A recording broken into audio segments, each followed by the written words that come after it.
Minuit sonne. Devant le Reichstag, un drapeau s'élève et les premiers cris d'un nouveau-né, l'Allemagne réunifiée. Une fête, je dirais presque banale, très pacifiée, voire presque pacifiste. En tout état de cause, pacifique.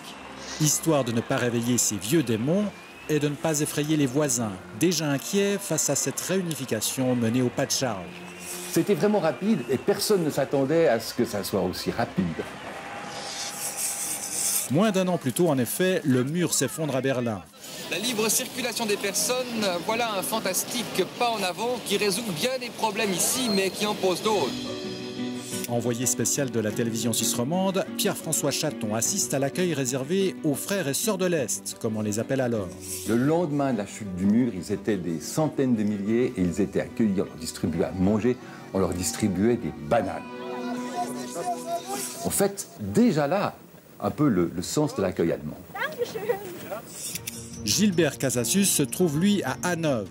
Il est témoin de l'exode des Allemands de l'Est qui s'accélère et qui précipite les événements. Et pour éviter cette hémorragie, c'est une raison principale, le gouvernement de la RFA, le gouvernement de Bonn, sous Helmut Kohl, prend cette décision intelligente, A, d'introduire le D-Mark en RDA, et B, de forcer le processus d'unification.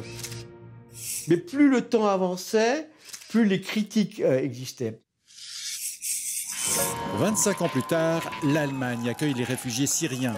Maintenant, la question, c'est de savoir est-ce que ça va perdurer ou est-ce que ça représente véritablement le sentiment allemand.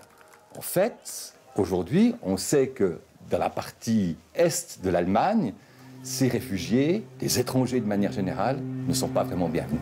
Là encore, le poids de l'histoire. On était dans un monde un peu fermé, on était dans le glacis de l'Est, et à l'époque, les seuls étrangers étaient des travailleurs vietnamiens. Et même s'ils venaient d'un pays frère, ils étaient très très mal accueillis. Pour Angela Merkel, ces 800 000 réfugiés syriens vont changer le visage de l'Allemagne.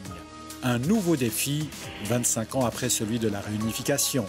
Et là, il faut quand même reconnaître aux Allemands qu'ils ont réussi ce challenge.